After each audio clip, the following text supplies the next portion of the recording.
এই ভিডিওতে আমরা আলোচনা করব কিরণ পাবলিকেশন থেকে প্রকাশিত তাদের WBSSC গ্রুপ ডি পরীক্ষার্থীদের জন্য একটি প্র্যাকটিস বই। এই বইটি কিন্তু পুরোপুরি নতুন সিলেবাস অনুযায়ী লিখিত একটি বই। এখানে লিখিত পরীক্ষা OMR ভিত্তিক 40 নম্বর পূর্ববর্তী বছরগুলি সমাধানকৃত প্রশ্নের সহিত মানে PYQ প্রশ্ন কিন্তু বইটিতে ইনক্লুড করা হয়েছে। বইটির ফ্রন্ট পেজ ঠিক তোমরা এরকম কালারফুল দেখতে পাবে এবং তুমি যদি গ্রুপ সি বা গ্রুপ ডি পরীক্ষার্থী হয়ে থাকো তাহলে তুমি এই চ্যানেলে ভিজিট করে যে নতুন সিলেবাস অনুযায়ী বইগুলো বেরিয়েছে সেটা প্র্যাকটিস বই হতে পারে বা সেটি গাইড বই হতে পারে, তোমরা কিন্তু সেই ভিডিওগুলো চাইলে দেখে নিতে পারো। অবশ্যই চ্যানেলে ভিজিট করো এবং পরপর সেই ভিডিওগুলো কিন্তু দেখে নাও যে তোমার জন্য কোন বইটি সঠিক হবে। এই বইটির ফ্রন্ট পেজটা তোমরা এই রকম কালারফুল কিন্তু দেখতে পাবে এবং ব্যাক সাইডটা যদি দেখাই তাহলে দেখবে যে কিরণ পাবলিকেশন থেকে ইতিমধ্যে যে সমস্ত বই অলরেডি বেরিয়েছে, যেমন সাধারণ জ্ঞান, গণিত, রিজনিং বা সাধারণ জ্ঞান জিকে বইটা, তোমরা অনেকেই কিন্তু এই বইগুলো পছন্দ করে থাকো। তোমরা ইতিমধ্যে সেই ভিডিওগুলো দেখেছো বা অনেকেই পারচেস করেছো। যারা নতুন রয়েছে চ্যানেলে অবশ্যই তোমরা ভিডিওগুলো দেখে নিও। বইটির যেটা এমআরপি করা হয়েছে 135 টাকা। যদি কারো মনে হয় যে বইটা অনলাইন থেকে পারচেস করবে, সেক্ষেত্রে অনলাইনের যে পারচেস লিঙ্কটা থাকবে সেটি আমি আমার ডেসক্রিপশনে দিয়ে রাখবো, তোমরা সেখান থেকে কিন্তু পারচেস করে নিতে পারবে খুব সহজেই। এছাড়া আমি যেই দোকান থেকে মূলত বইগুলো সংগ্রহ করে থাকি উপদার কাছ থেকে, তোমরা সেখানেও কিন্তু একটা ভালো ডিসকাউন্টের আকারে বাড়িতে বসে পেয়ে যাবে ইন্ডিয়ান পোস্টের মাধ্যমে। তার নাম্বার ডেসক্রিপশনে অবশ্যই দেওয়া থাকবে, তোমরা সেখান থেকে চেক আউট করে কথা বলে নিতে পারো। তাহলে আজ কথা বলবো গ্রুপ ডিদের জন্য একটি প্র্যাকটিস ওয়ার্ক বই। এবং চ্যানেলে যদি তোমরা নতুন হয়ে থাকো অবশ্যই সাবস্ক্রাইব করে রেখো এবং ভিডিওটা ভালো লেগে থাকলে অবশ্যই একটি লাইক করে দিও। এবং পেজ কোয়ালিটি, বাইন্ডিং কোয়ালিটি যথেষ্ট ভালো রয়েছে গ্রুপ ডিদের। এবং বইটির যেটা থিকনেস দেখো, খুবই পাতলা একটা বই। তাহলে দেখা যাক যে এই বইটির কী প্রেজেন্টেশনগুলো রয়েছে তোমাদের সাথে শেয়ার করছি। দেখো, মডেল প্র্যাকটিস সেট এখান থেকে শুরু হচ্ছে এবং 19/2/2017 সালে গ্রুপ ডি পরীক্ষার PYQ প্রশ্ন কিন্তু বইটিতে রয়েছে। এবং যেটা সিলেবাস যেটা রয়েছে সেই সিলেবাসটা তোমরা প্রথমেই দেখতে পাবে। দেখো, মডেল প্র্যাকটিস সেট নিয়ে প্রথমেই কথা বলছি। তো মডেল প্র্যাকটিস সেট নিয়ে যখন কথা বলছি তাহলে তোমরা দেখে নাও যে তোমাদের কী বিষয়গুলো থাকছে। এক থাকছে জেনারেল নলেজ, কারেন্ট অ্যাফেয়ার্স এবং হচ্ছে অ্যারিথমেটিক। এই তিনটা কিন্তু তোমাদের বিষয়গুলো থাকছে। তো জেনারেল নলেজের প্রশ্নগুলো দেখো যে কোন ভারতীয় শহর চারমিনার স্মৃতিস্তম্ভের জন্য বিখ্যাত?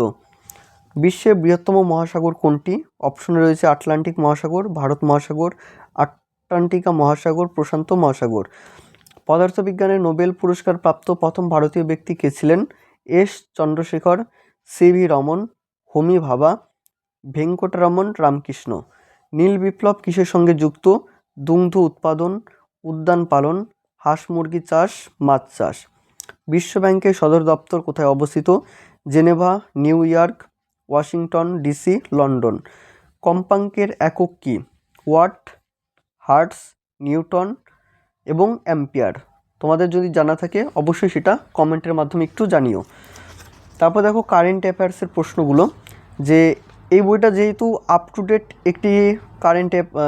ডেট একটি প্র্যাকটিস বই, তো সেক্ষেত্রে কারেন্ট অ্যাফেয়ার্সের যে বিষয়গুলো রয়েছে সেগুলো কিন্তু তোমরা আপ টু ডেট যে বিষয়গুলো রয়েছে সেটা কিন্তু পেয়ে যাচ্ছ। যেমন প্রথম প্রশ্নটা রয়েছে, ভারতের কোন রাজ্যে সম্প্রতি খরা মোকাবিলায় হরিত শক্তি অভিযান শুরু হয়েছে?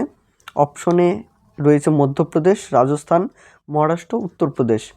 1859-60 সালের নীল বিদ্রোহ বাংলায় কোন অঞ্চলে সংঘটিত হয়?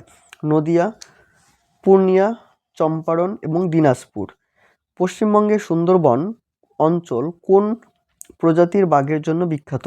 অপশন রয়েছে ভারতীয় বাঘ, মালওয়ান বাঘ, রয়্যাল বেঙ্গল টাইগার, সাইবেরিয়ান বাঘ। পশ্চিমবঙ্গের ঝাড়গ্রাম জেলা কোন জেলা থেকে বিভক্ত হয়েছে? অপশনে দেখতে পাবে বাঁকুড়া, পুরুলিয়া, পশ্চিম মেদিনীপুর এবং পূর্ব মেদিনীপুর। বক্সারের যুদ্ধ কবে সংঘটিত হয়েছিল? মালদা জেলার পশ্চিমবঙ্গ এবং বাংলাদেশের মধ্যে প্রাকৃতিক পূর্ব সীমান্ত তৈরি করে কোন নদী? এবং এক্সপ্লেনগুলো দেখো, এক্সপ্লেনগুলো কিন্তু অনেকটাই বড় বড় করে কিন্তু দিয়েছে, কারণ এখান থেকে তোমরা খুব সহজেই নোট করে পয়েন্টিং করে কিন্তু পড়ে নিতে পারবে।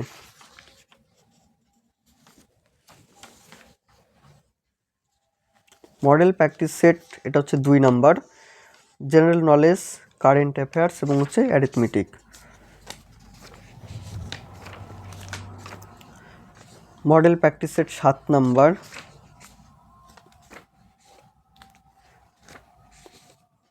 এবং প্র্যাকটিস সেটের জন্য কিন্তু কিরণ পাবলিকেশনের বইগুলো অনেকটাই ভালো হয়ে থাকে, তোমরা অনেকেই কিন্তু পছন্দ করে থাকো। এবং শেষে যেমনটা বলেছিলাম যে প্রিভিয়াস ইয়ারের প্রশ্ন থাকবে, সেক্ষেত্রে প্রিভিয়াস ইয়ারের প্রশ্ন কিন্তু রয়েছে। 19/2/2017 সালে যে পরীক্ষাটা হয়েছিল সেই পরীক্ষার প্রশ্ন কিন্তু তোমরা এই বইটিতে দেখতে পাবে। এই গেল মডেল প্র্যাকটিস সেট 25 নাম্বার। তাহলে টোটাল 25টা সেট তোমরা গ্রুপ ডি এই প্র্যাকটিস সেটটাতে পেয়ে যাচ্ছ।